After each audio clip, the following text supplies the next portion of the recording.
All right, hello everybody. My name is Christy Pickerel. I am the Director of Marketing and Communications at the Sustainable Purchasing Leadership Council, and it is my pleasure to welcome you all to today's webinar. You can see today's agenda here, starting with some announcements and a quick introduction to the SPLC, and then I will introduce our presenters who will begin their presentation and will leave some time at the end for questions. Please know that today's presentation is being recorded and the recording and slides will be available to SPLC members following the webinar. Throughout the webinar, please type in your questions in the questions panel at the bottom of your Zoom screen, and we will get to as many as we can at the end of the webinar. First, I would like to highlight some of our upcoming online events. SPLC offers bi-monthly intro to SPLC membership calls, the next of which will be on April 29th. If you're not already a member of SPLC and are interested in learning more or joining, I encourage you to register for any of those upcoming sessions. Our next topical webinar will be on May 14th and will highlight the state of Maryland's Green Purchasing Specialization Program for suppliers. You can find additional information and register in the events calendar on the SPLC website. For those who are not already members or are not familiar with the SPLC, I would like to quickly introduce who we are and what we do.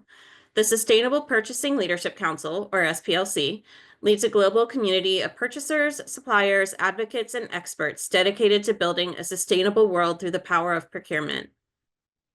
We are a membership-based nonprofit, and we now have over 180 organizational members holding over $800 billion in combined purchasing power. The SPLC membership is a cross-sector, multi-stakeholder community of sustainability and procurement experts. Our goal is to work together to simplify and standardize programs and resources that guide, measure, and collectively shift institutional purchasing towards truly sustainable global supply chains and thus a sustainable world. This next slide highlights some of the benefits that membership in SPLC provides. These include free access to the SPLC Navigator, customized sustainable procurement development coaching, and the SPLC online member community, where you can access guidance and best practices, other research, data and insights, and discuss and share information with others in the field. Now, before we get started on today's webinar, we'd like to find out more about you. So please take a moment to answer our first poll question, which is which stakeholder group best represents you? So I'm going to give it just a minute for everybody to fill in their responses, and then I will share the results.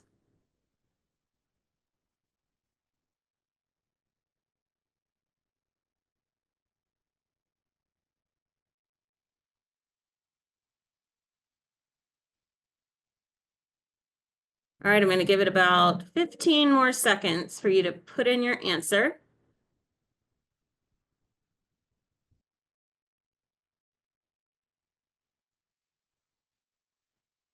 All right. Let's see. It looks like we have a pretty split audience today. We've got some food brand representatives, some food service providers, government agencies, NGOs, a couple of private consumers, and some others. So thank you so much for sharing those results. This is going to be really helpful for our presenters today. And on that note, I would like to introduce today's presenters. Please note that their full bios can be found on the SPLC website if you'd like to take a look at them. Etienne Caban is the engagement director at the Food Packaging Forum, where he leads the ongoing development of the Understanding Packaging Scorecard and connects with stakeholders to encourage implementation. He creates and supports opportunities for collaboration and manages and fosters relationships. Since joining the Food Packaging Forum in 2023, Etienne has redefined the UP Scorecard strategy and successfully reached out to new stakeholders who are now active users. Next, an environmental engineer by training, Justin Boucher works internationally at the Science Policy Interface to help stakeholders make better decisions using the latest science on chemicals and products and on the environmental and human health impact Impacts of Foodware and Packaging. He is a co-author and reviewer of multiple reports for the United Nations Environment Program on Chemicals and Waste, has supported scientific discussions within the Stockholm Convention on Persistent Organic Pollutants and the upcoming United Nations Plastic Treaty, and was the coordinating author of the Springer Nature textbook, Chemical Products and Processes, which teaches the environmentally oriented design of chemical products and processes. Kira Austin is the Sustainable Sourcing Manager for Aramark and Avenger International. In her role, she supports the sourcing goals of Aramark's global enterprise, as well as Avendra's GPO clients. This includes providing guidance and recommendations on more sustainable sourcing options, researching and vetting new supplier and product opportunities, and providing client reports on key commodities to measure spend trends from conventional to more preferred products. Kira leads the company's supplier sustainability engagement programs, including the EcoVadis assessment, coordinating internal and external outreach, and providing one-on-one support to suppliers as needed. She is the responsible sourcing team's lead on a number of high-priority commodities, such as coffee, textiles, and food service disposables. And finally, Séverine Petit joined Sodexo Group in 2007 as a quality manager, where she oversaw the portfolio of suppliers. She quickly began collaborating with the Corporate Responsibility Department on initiatives to enhance the social and environmental impacts of supply chains. Driven by her passion for safeguarding human health and rights and her commitment to conserving resources, she formalized Sodexo's Responsible Sourcing Roadmap. This initiative focused on sourcing healthy solutions and ingredients, fostering social equity, and protecting and restoring natural ecosystems. Currently, she serves as head of responsible sourcing for Sodexo North America, where she supports category managers in making purchasing decisions that prioritize the well-being of people and the planet while safeguarding the company's brand and reputation. Thank you to all of our presenters for being here today, and I am now going to turn it over to you to begin today's presentation.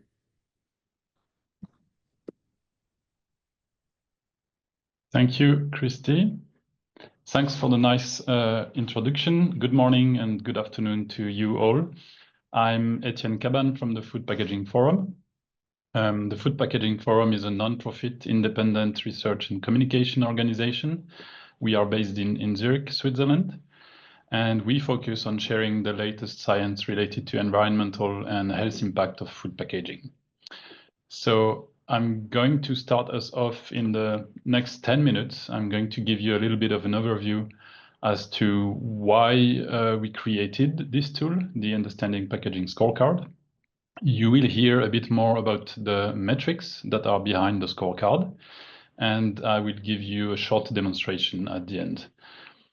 So I think we can all agree that food packaging is very important. It fulfills a lot of different functions. So it protects food, it is used to transport food, it provides convenience to the consumers, and basically it enables our modern food systems. And I assume that many of you are here today because you are concerned about the environmental impacts of food packaging. So as we can see here on the picture, maybe you're concerned about the waste generation resulting from the use of single-use packaging. Or maybe you are concerned about the chemical safety issues that are associated to food packaging and the migration of hazardous substances from the packaging into the foodstuff. So because of all these reasons, we came together to form the Single-Use Material Decelerator Group, so short SUMD group, which is a collaboration of scientists, food industry professionals, and NGOs. As you can see, we have today Sodexo and Aramark that will give us an account on how they use the UP Scorecard, and they've been instrumental in developing this tool, and the Sustainable Purchasing Leadership Council has also been a long-time partner of the project. So we came as a group, and then we asked ourselves a few questions. So the first question we asked ourselves was to try to understand how we can together as a group tackle these issues that I've mentioned before, and how we can help the food packaging industry when they are choosing the most sustainable options for packaging. So along this journey, we discussed with various stakeholders along the food packaging value chain. And there are a couple of things that we heard repeatedly. So the first one is that it is very difficult to access information when it comes to sustainability of food packaging. So there is no centralized place for this type of information. And also we heard many times that it is difficult to actually get the information because the manufacturers sometimes are reluctant to communicate on the recipe, for instance, of a food contact materials for maybe trade secret reasons, for instance. Another thing that we kept hearing is that it is a very complex problem, and many people do not really know where to start. They do not know where to look for what metrics and for what trade-offs. And the final thing that we kept hearing is that many stakeholders in the field are actually not very aware of the chemical issue associated to food contact materials. And the next thing that we did is we tried to understand where those hurdles were coming from. And one of the things that we found out is that there is actually no authoritative definition of what sustainable food packaging is, meaning that all the economic actors in the field can actually claim that their packaging is the most sustainable. And that sometimes leads to issues with lack of transparency and greenwashing claims. Another thing that we have been seeing is that the discussion in sustainability around food packaging very much focuses on CO2 emissions and climate impact. And this is done at the expense of looking about or caring about other impacts that are equally important. And finally, we also saw that there are some issues with the quality of the data that is available to assess the sustainability of food packaging. So sorry, the wrong button here. Right. So from there, basically, the group decided that we need to help the food packaging industry with showing the impacts and the trade-offs of the different alternatives, food packaging alternatives. And this is where the idea of scorecard started. And the group wanted a tool basically that remains free. So the idea is to share the knowledge with as many users as possible. Easy to use, meaning that even non-expert people in sustainability could use the tool, and science-based because we need science-based tools in order to make informed decisions. And basically what the tool is it allows to assess and compare the sustainability impacts of common foodware and food packaging. So it was initially made for procurement officers in the food service industry, but we observe nowadays that a lot of different actors in the field are actually using the tool. The tool can give you the possibility to compare basically items in between each other. And you can also construct basically a portfolio of product and then look at the impact of your current portfolio and simulate the impact of a future portfolio if you exchange a few products for more sustainable alternatives. So in that tool, basically, what do we measure? So we look at 6 different metrics. On the left, you can see 3 metrics that are basically LCA metrics. So we look at the climate impact, so the amount of carbon dioxide equivalent that is released during the life cycle of a product. We then look at the water use, so how much water is used over the life cycle of a product from production to end of life. We also have a metric that looks at the plastic pollution, so the mass of plastic that basically leaks into the environment, again, from production to end of life. We then have a metric called sustainable sourcing. So there we look at how much post-consumer recycled content or how much bio-based content is used into the manufacturing of your product. And it's also where you can state if you have different certifications for your raw materials. We then have a recoverability metric. Basically, this recoverability metric looks at the end of life of your product, how likely it is that it's going to be either reused or recycled or composted or just littered, for instance. And finally, we have a very unique metric, which is looking at the health impact of food packaging, and it's called the chemicals of concern metric, basically looking at the possible presence of chemicals of concern in the packaging. And you will hear more about this unique approach to the chemicals of concern with my colleague Justin Boucher in a couple of minutes. So in the remaining 2 minutes or 3 minutes, I'm going to switch to the tool itself and give you a very short live demonstration. And I hope that you will see that all the questions you're asking yourself about sustainable food packaging can be somewhat answered with that tool. So, Christy, if you can give me, yes, thank you. Okay. So I think everyone can see my screen. So this is the welcome page of the Understanding Packaging Scorecard tool.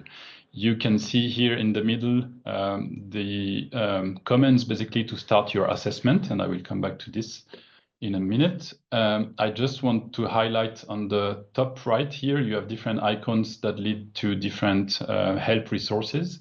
And in this new version of the tool that was released about 2 weeks ago, we introduced a new user guide, which is basically giving you a lot of background on the topic, some information on methodology and how to use the tool.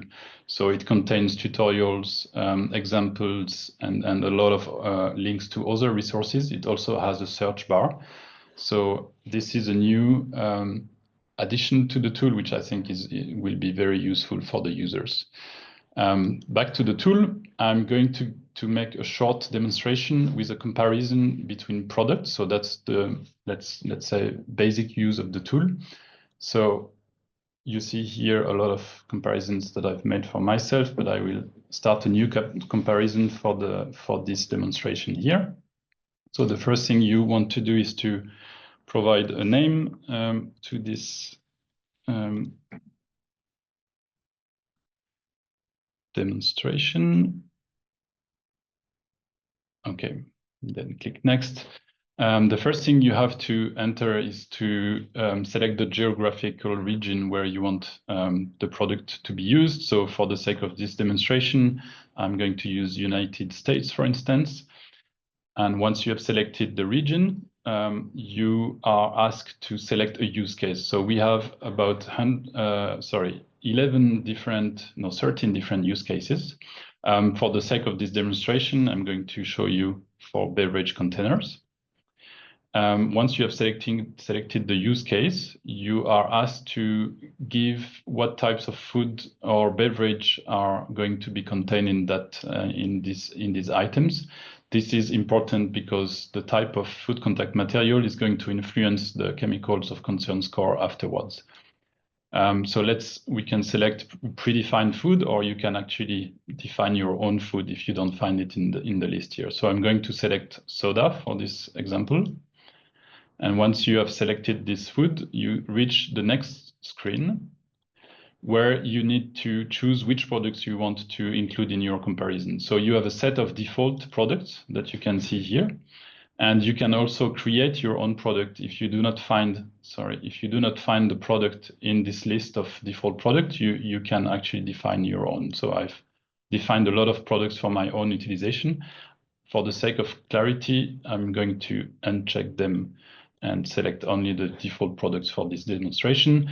you can see that you always have pre-selected here reusable items, and that's because the SMD group wanted the users to compare not only materials in between each other, but also packaging systems, so reusable versus single use. So once you've selected the products that are of interest to you, you can click on create comparison, and you will reach the result screen here. So the result screen contains the comparison scores. So you can see here, oops, sorry. This is the result table. You see on the left the different products that you have been selecting. And you see on the top here the different metrics that I presented to you earlier, the 6 metrics here, and then you have a summary score. So what is interesting when you look at this table is that you very quickly have an idea of the trade-offs for those different items. One item can have a very good score in one of the metrics and very bad score in other metrics, which shows you that it's not always one product that has all the best scores here. So that's the very basic use of the tool. There are lots of other things that I could show you, but I think that for the sake of the time here, I have to stop this demonstration, but you have lots of customization possibilities as well in the tool that I could show you in another occasion. So I'm going to go back to the...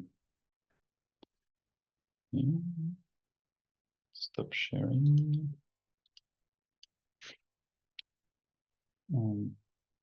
Back to the presentation here. So maybe Christy, you can put, yes, thank you, Christy. So with this, I'm done with my very short introduction of the tool, and I will now give the floor to my colleague Justin Boucher, who is going to talk about the UP Scorecard approach to chemicals of concerns in the food packaging materials.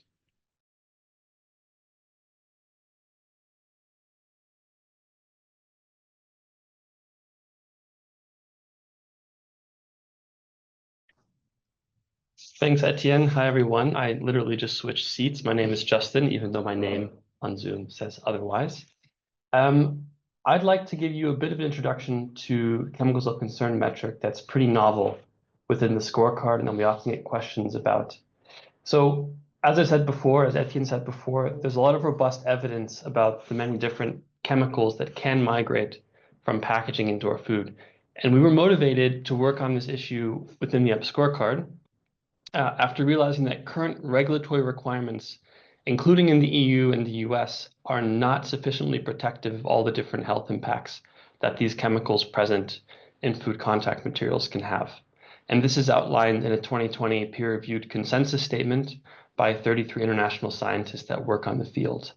And examples of this include the fact that many of these materials can include lots of non-intentionally added substances known as NIAS, that are hard to identify, let alone try and test and check for safety.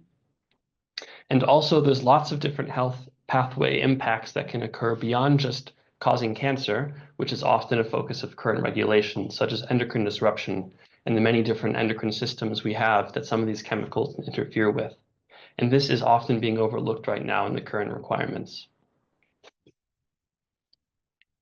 So that's why the UP Scorecard is voluntary, and it goes beyond current regulatory requirements that are set. Of course, users have to be legally compliant with all the applicable laws that they're using in selling the product, the area they're selling the product within, the land, the country, the city, the state, whatever laws are applicable, you have to follow. But the scorecard helps to consider impacts beyond what some of those regulatory requirements might cause you to look at normally. And this leads to people talking more about the issue. It helps to increase transparency between suppliers and purchasers to talk about hazardous chemicals. How much does your supplier know about what chemicals are in the product? How much does your supplier's supplier know? And so on and so forth. And this really brings the topic into discussion so that we can start to get more clarity and transparency on these chemicals that are present and lead towards better safety checks to cover lots of these other impacts that are often overlooked today. I want to summarize really quickly what the scorecard's chemicals of concern metric does cover. So it has a score that's broken down into 3 parts. The first is avoiding the presence of known hazardous chemicals. The second is on the inertness of the material. And the third is on the food and material interactions that Etienne mentioned before when selecting the food that you're going to package. So the first one is about avoiding known chemicals of concern. And chemicals of concern are defined as being a chemical substance that has one or more of the properties that are listed here. And this was put together within the published food contact chemicals priority list that was developed by the Food Packaging Forum. And it's based entirely on publicly available hazard data from authoritative sources like the European Chemicals Agency, the US EPA, and the International Agency for Research on Cancer. And then what the priority list does is it prioritizes those known chemicals of concern, or identified chemicals of concern, into 4 different tiers, with tier 1 being the first focus. And these are prioritized based on published data for presence of these chemicals in humans, for data showing that they migrate into food, that they're just present in materials, or that they're reported to have been intentionally used to make food contact materials.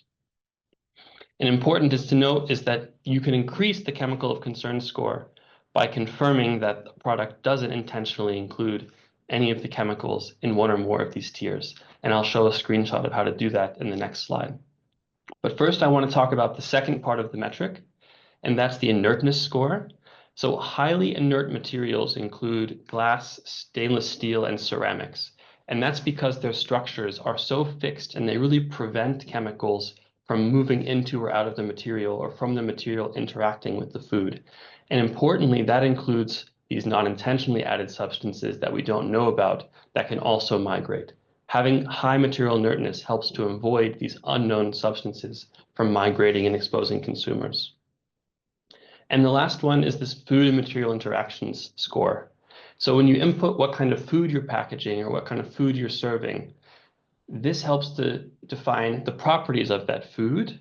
And we know from published data that chemical migration can increase in both the rate and the amount of migration when foods are hot, when they're acidic, fatty, liquid, if they're stored for a long time, or if you sell things in very, very small mini packaging sizes.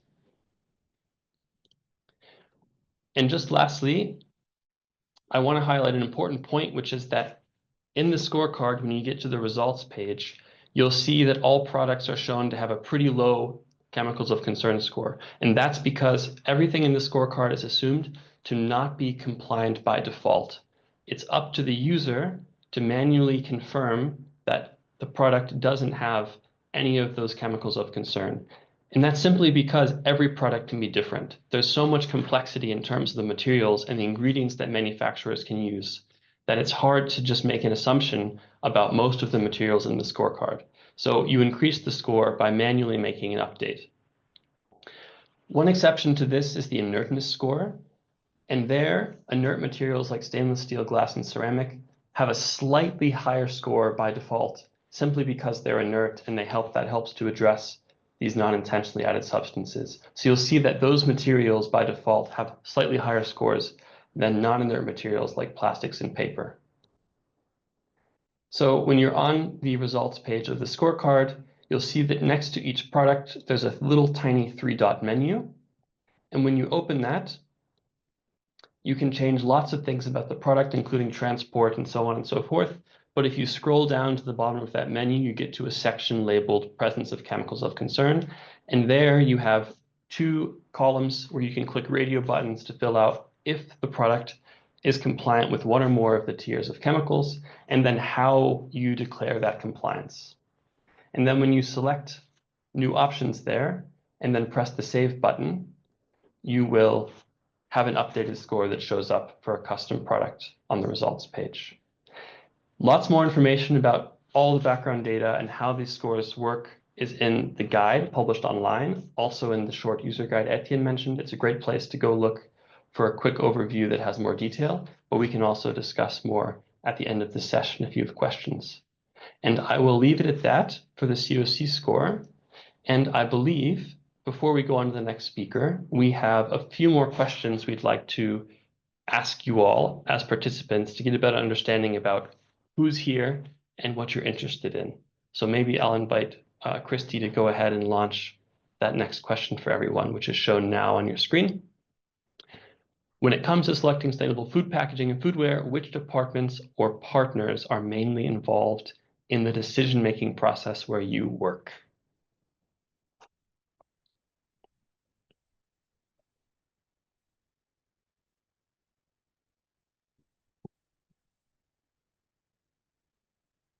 We'll wait until there's enough answers that come in, and then we'll close that and show the results for it.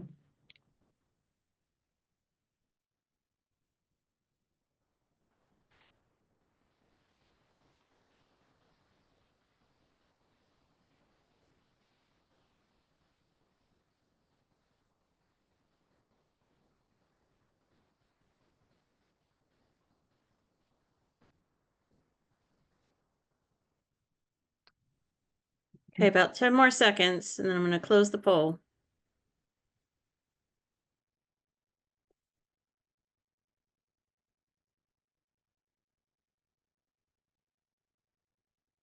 Good. So most of you work with your purchasing department, followed by your sustainability department, and then some supply chain management. Interesting. Good. We'll move on then to question number 3.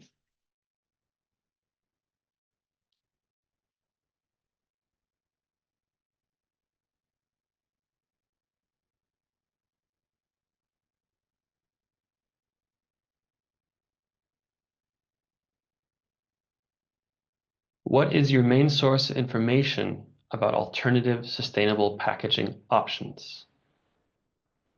And for this one, you can only select one choice.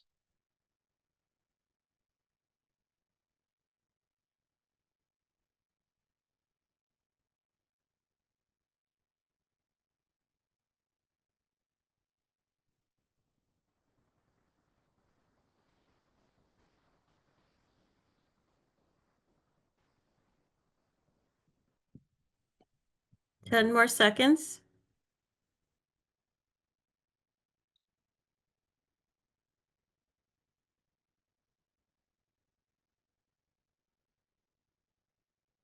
Packaging suppliers and producers that you are purchasing from, followed by internet searches. Okay, well, I hope the scorecard can maybe now be part of your arsenal of internet searches when you make decisions, or you can reach out to the guide to get more information about things you can consider. Great. Then we can move on to question number 4.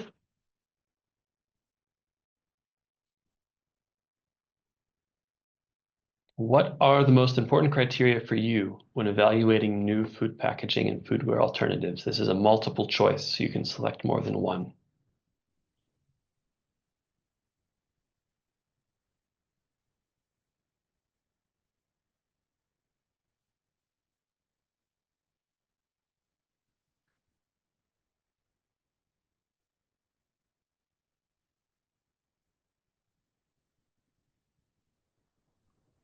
Ten more seconds.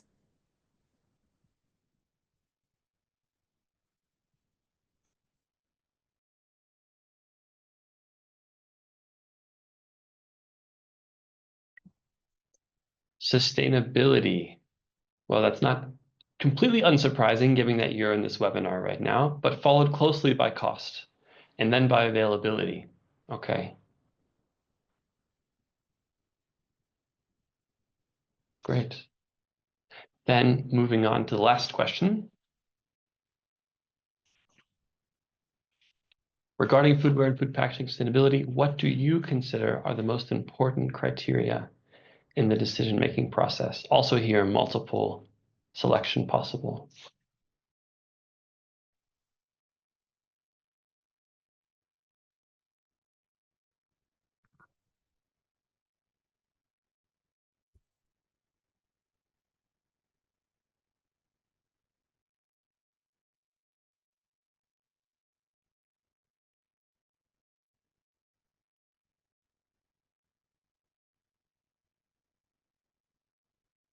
Ten more seconds.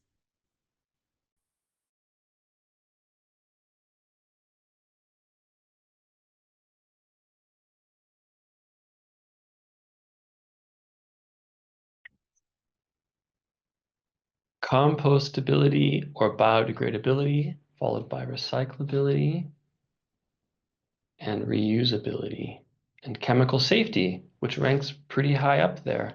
I have to say, I'm happy to see that. I'm a little surprised, but I'm also very happy to see that that's on the top of your minds for many of you. Great.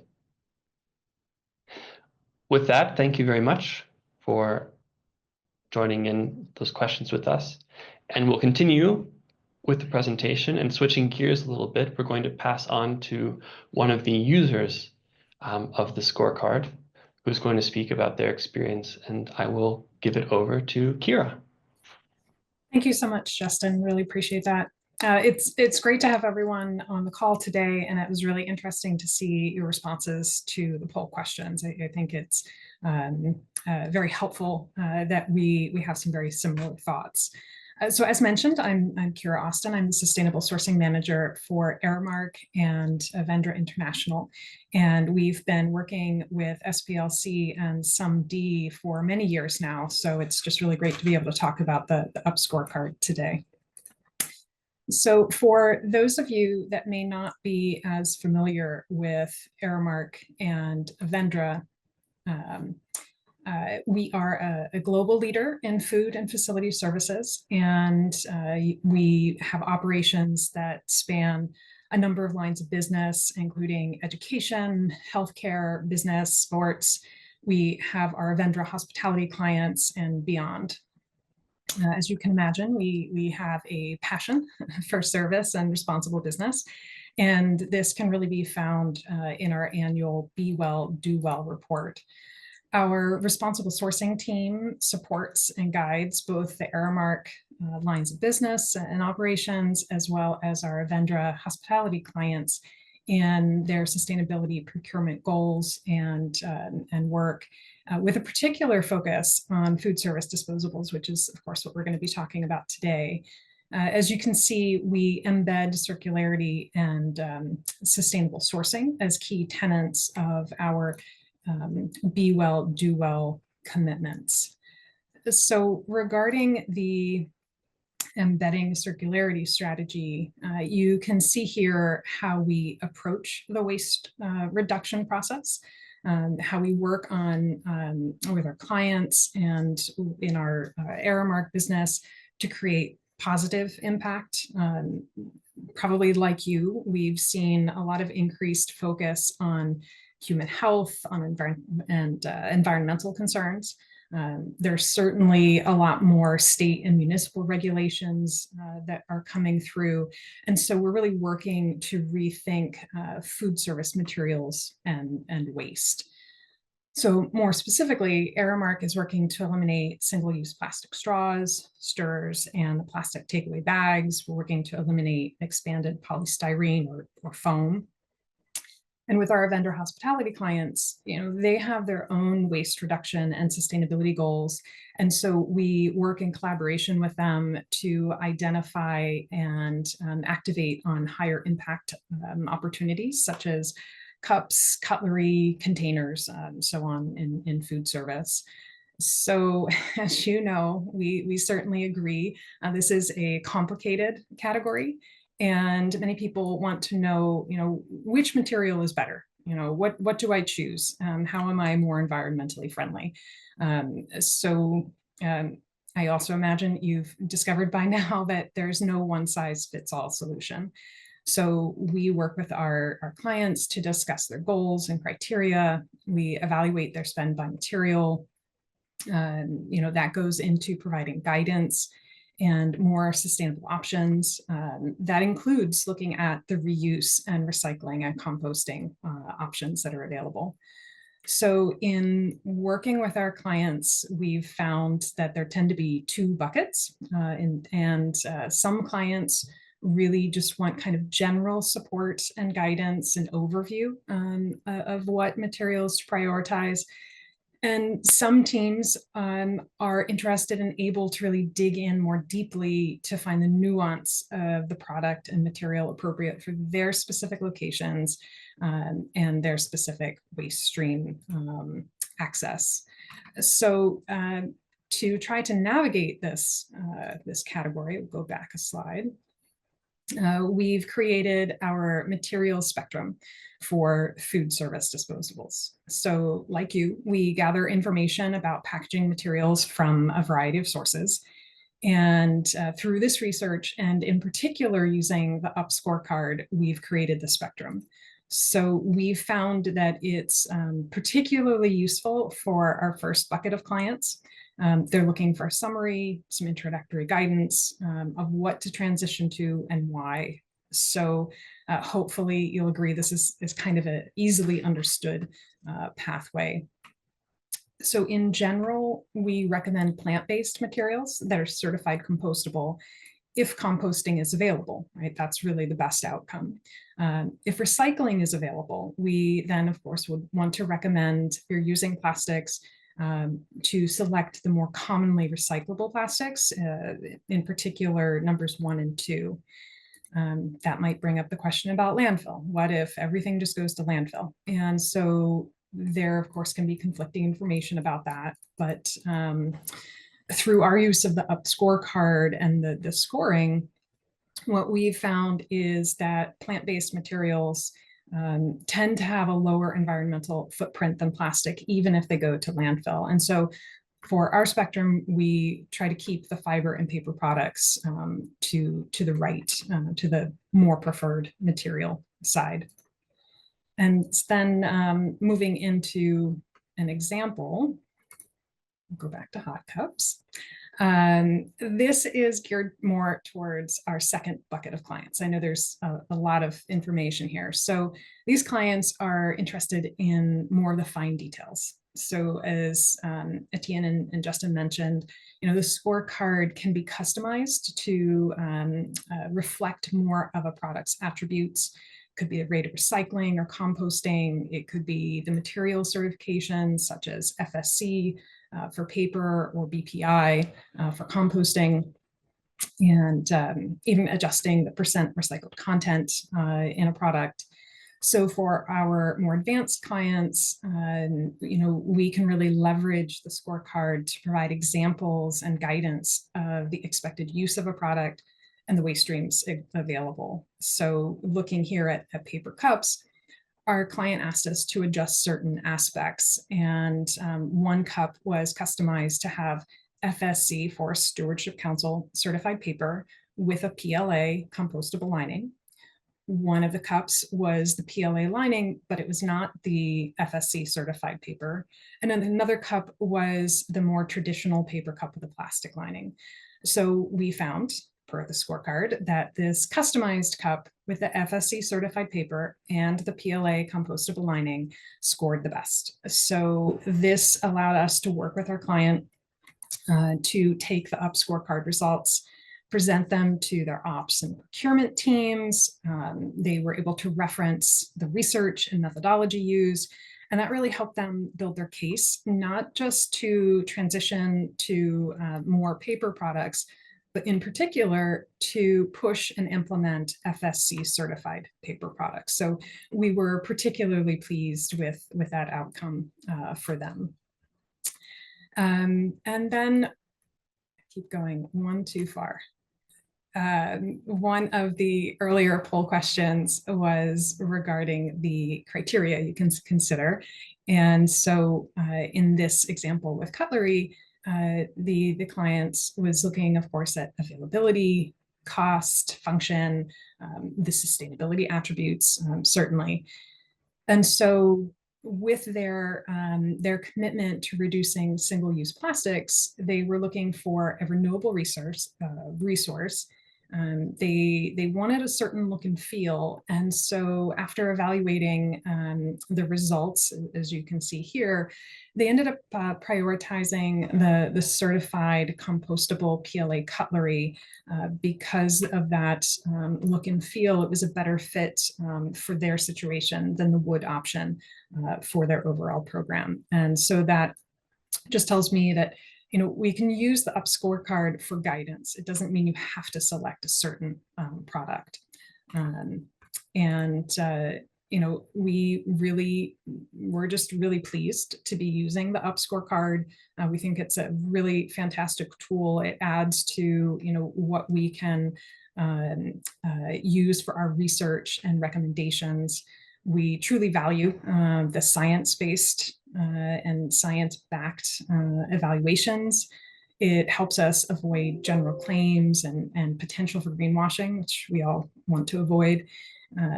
We can use it to help support and align our materials and waste stream considerations. And we use it certainly to reinforce the positive impacts of third-party certification. So again, we're really pleased with this version and all that you can do with the UP Scorecard. So thank you for that. And we hope you get as much out of the scorecard as we do. So next we will hear from Severine with Sodexo. Thank you very much, Kira. Hello, everyone. Thanks a lot for joining us today. I'm Severine and I'm heading Responsible Sourcing Program for Sodexo North America. I joined Sodexo almost 20 years ago, being based in Europe, where I started in the operations and then I moved to the supply function. And I'm really thrilled to have such diverse group of participants today. Let's start with a quick overview of Sodexo. Sodexo is a global company founded back in 1966 by Pierre Bellon. Over the decades, it has grown into one of the largest multinational enterprises, employing over 400,000 employees across 45 countries. Sodexo operates internationally in 4 environments: learn, work with a focus on corporate services, heal with healthcare and services, and play by offering food services and facility management. In addition, we have created Integra Procurement Services, our food group purchases subsidiary, which boosts the performance of hospitality-driven businesses by helping them save on purchases and improvement operation. Since really, I would say at the creation, Sodexo is committed to sustainability and innovation. This is aligned with our corporate strategy and guided, I would say, by business development. Our Better Tomorrow roadmap focuses on reduce food waste, promoting responsible sourcing, and support local economies. To that end, supply management plays a critical role in supporting our Better Tomorrow ambition, as responsible sourcing has become, I would say, more than just a competitive advantage, but a license to operate. We are SPLC and SUMD members since many years, and at Sodexo, we ensure that every dollar we spend creates a positive impact on the individual, on the communities, and on the environment. On the screen, you can see the 3 impact areas: health and well-being in blue, social equity in yellow, and natural ecosystem in green, as well as the 8 topics that made our responsible sourcing program. Under the natural ecosystem pillar in green, we address the environmental impact of our activities, and circularity is one of the topics where we seek to transition from single-use packaging to reusable solution across products and also across our supply chains. As you understood, within our wide range of services, packaging is, I would say, an integral part of what we offer. So our initial goal was to address a business challenge and an imperative. How can category managers navigate the regulatory landscape and source the best material? How can operator compare product and select what is best when waste systems vary from one location to another?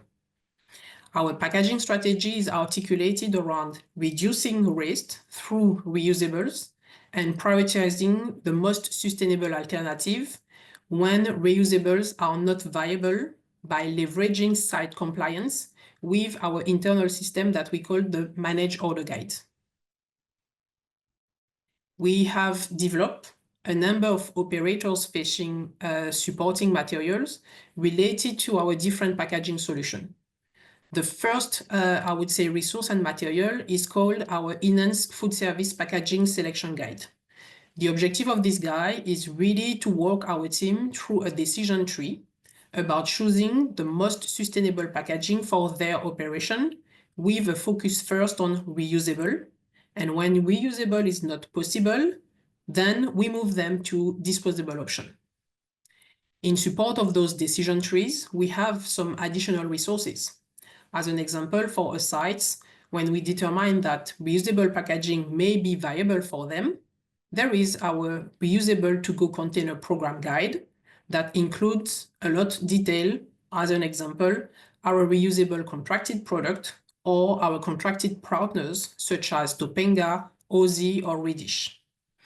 When for a site, reusable is not possible, we walk them through the disposable solution, and they are again able, by using our resources, to use what we call our disposable product identification tool to find what product in the system are available to them.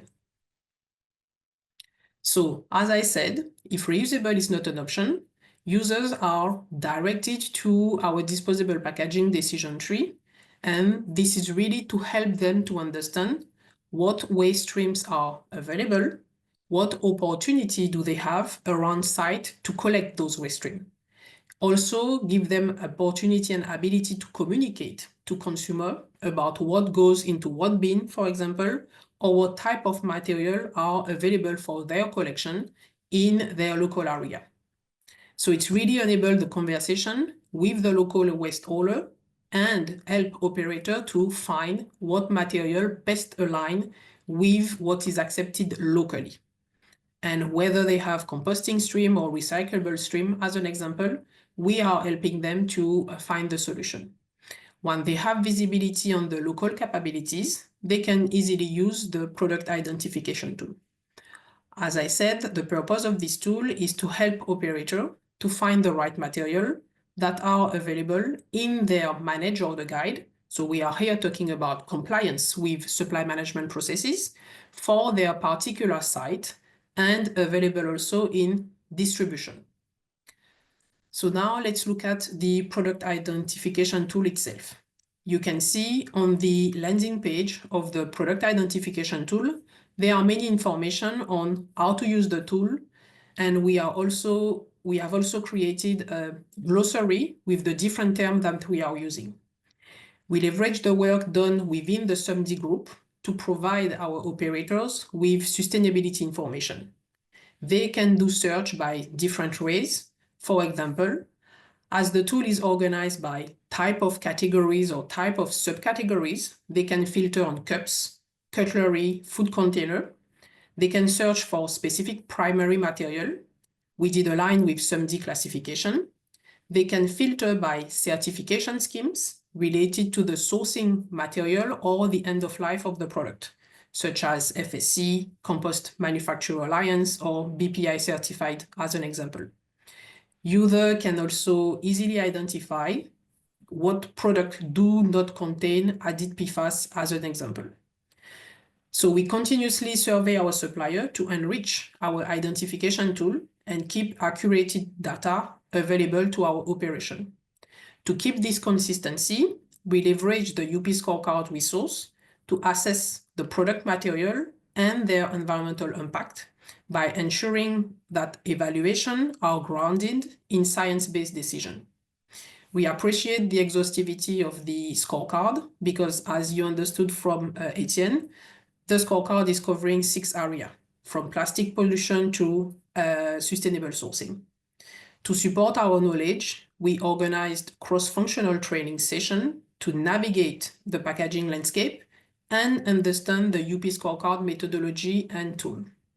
We really would like to encourage our suppliers to familiarize themselves with this tool, to start assessing their product in order to optimize their catalog when needed, to connect with us, and I'm included a remark into that call, or connecting with SUMD team to get more information, as we really want to encourage these cross-industry efforts. Thanks a lot for having us, and I hand over to you, Christy. Thank you so much. Thank you to all of our presenters. Sabrine, we had a quick question. Is it possible to provide a link to the disposable packaging product ID tool, or is that So I would say, Not public. unfortunately, it's an internal tool for Sodexo operators, but I can provide, I would say, as part of the slides, some screenshots, sorry, that could give you a sense of what we have in the tool. Thank you so much. Just a reminder to our audience, we do have about 5 minutes left for questions. So if you have any questions for the presenters, please type them into the Q&A chat at the bottom of your screen. One question that came in is, are the methodologies of the scorecard recognized or verified, and what framework is it based on? So I can probably answer this question. So basically, as you have seen, we have in the tool a set of metrics that come from LCA. So basically, we use validated and known approaches or methodologies from the LCA. We work with an LCA practitioner based in California. And we use data, most of the data we use comes from EcoInvent, which is a publicly accessible database. The other 3 metrics were developed in-house. So there are the results of a lot of discussions with experts, and we've also used pre-existing work. We've been working with, for instance, the recoverability approach from Walmart. I don't know. I think this is still accessible. And anyway, all our methodologies can be accessed. They're open access online, so that everyone can have a look, and it's transparent. Great. How can users start the conversation or work with their suppliers to identify if any COCs are intentionally present? Do Aramark and Sodexo maybe have any experience already with this that they could share?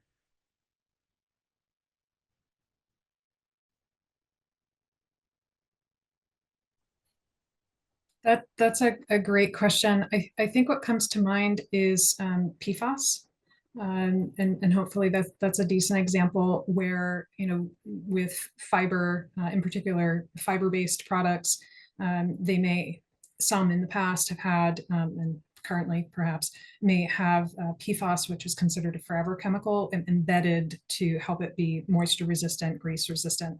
And so, for products that are BPI, TUV, CMA, different methods of certified compostable, that means we use that and the UP Scorecard to look at whether they're considered to have no PFAS added. And that means that they have to have fewer than 100 parts per million. So we do look at that. I would say that PFAS is probably our primary example. Great, thank you. Does the tool allow evaluation of transportation, like how glass due to weight uses more carbon than plastic? Yes, maybe I can answer that one as well. Yes, of course, transportation is factored in, and you also have the opportunity to customize this. So you can adjust the transportation, the mean of transportation, and you can adjust the distance for a given product. In addition, if you think about reusables, we give the opportunity to specify whether after collection, the washing part is done in-house or externally. So that also needs transport, and you can specify which this transport leg as well, which transport mean and the distance as well. And you can also even specify let's say the truck loading. So is it up to 80% or is it less than this? So you can really change a lot and adjust the transportation. Great. And just in our last couple moments, Etienne or Justin, if you want to maybe just tell us, what are your future plans for the tool? So we have lots of things in mind. It will take a while. We are a small organization, non-profit with limited resources. But so first, we always keep the tool up to date with new data coming in And we are actually thinking about adding new geographies, maybe new raw materials that are used to produce items when the data is available. We can think also about adding new items. So lately we have been seeing, for instance, thinking about adding pizza card boxes to the tool. We are also thinking on the long term about giving some input, some insight, on policy situations for the different geographies, because some packaging may be actually banned from a certain geography, and that could be also put into the tool. And yes, a couple of UI design changes, cosmetics as well. We are always working on this. Yeah. Great. Well, we are at the top of the hour, so I want to once again thank all of our presenters for joining us today. Thank all of you for attending, and we hope to see you at a future webinar with SPLC. Thank you so much. Have a wonderful day.